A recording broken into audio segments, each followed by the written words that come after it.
Robberies against ships in Asia have jumped 9% for the first quarter of 2023 against the same period last year.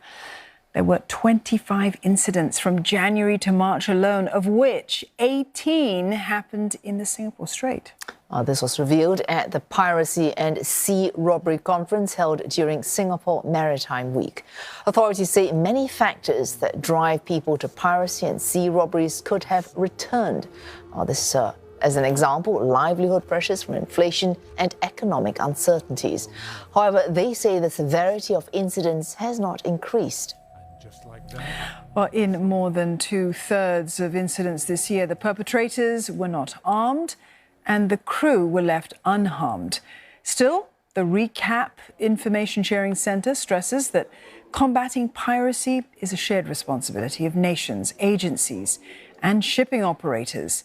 They're advising Asian states to increase maritime patrols and prosecute perpetrators while encouraging ships to be more vigilant.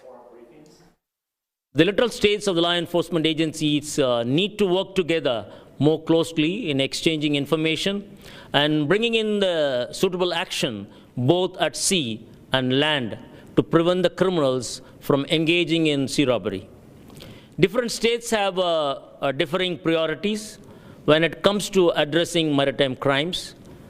Fighting piracy and sea robbery may not be high on their agenda, but the lack of commitment by the maritime agencies and the political will contributes to the increase in maritime crimes in the Straits of Malacca and Singapore.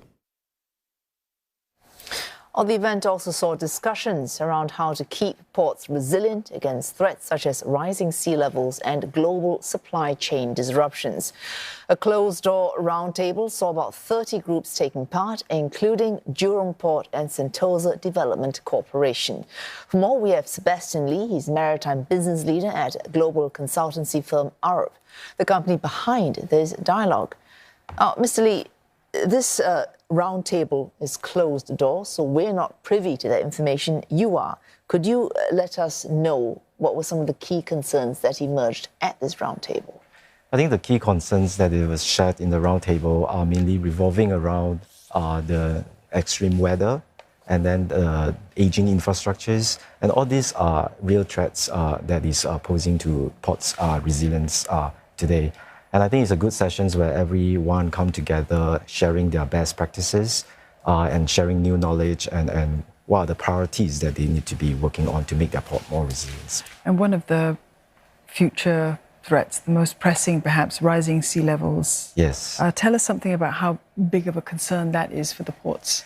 I think rising sea level and coupled with other climate effects pose challenges to the port's operations. We have seen ports being flooded in Port of Durban in South Africa. Although we haven't seen that in Singapore, but it doesn't mean that it can never happen. So I think we need to take proactive steps in order to prevent this from happening, because the impact to the operations of the port is real and it's going to affect the livelihood and the global economy. I mean, we've heard, in fact, on Singapore Tonight, frequently we have these discussions or stories about how we're investing in essentially how to stop ourselves sinking in the next few decades. But ultimately, the effect of climate change, what causes it, we can't really do a great deal. And engineering also has its limits. That's what right. can we do? I see this from, because there's still so much uncertainty of these rising sea level issues, and then it's going to be progressive. And it is important for us to have an adaptive approach towards finding the solutions to overcome these issues. So I think it's the important thing about the solution is being adaptable, flexible, and able to scale and accordingly and respond accordingly to these threats. Mr. Lee, during the pandemic, we saw the impact of disrupted supply chains and so on. Tell us something about how Singapore ports are preparing should there be another situation like that we face in the future. I think in this Maritime Week, Minister Iswaran has mentioned about 3 focus areas: decarbonizations, digitalizations, and then finding the right talents. I think digitalization is something that we are investing in and hoping that these technologies will improve the whole processes, making the port more efficient. And it also helped to solve issues about lack of manpower during a crunch time. So all these are working towards building up the port resiliency. Right.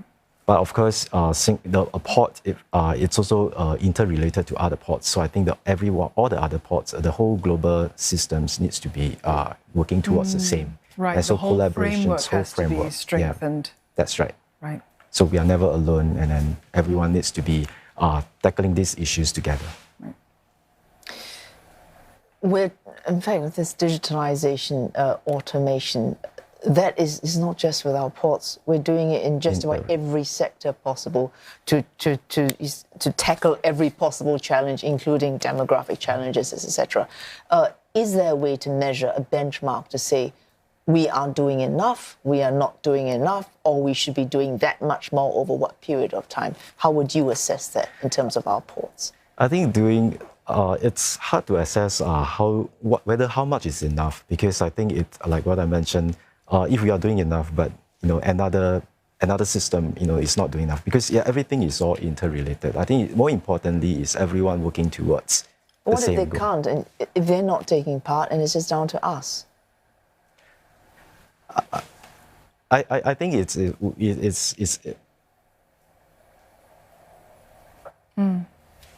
Well, I mean, I wanted to ask you, because we were speaking earlier about the fact that you need a larger framework. You're working with other stakeholders as well, right? Globally, yes. In order to strengthen, their sort of the way that they work together. So tell us about what your company, Arup, is specifically doing in that scheme of things.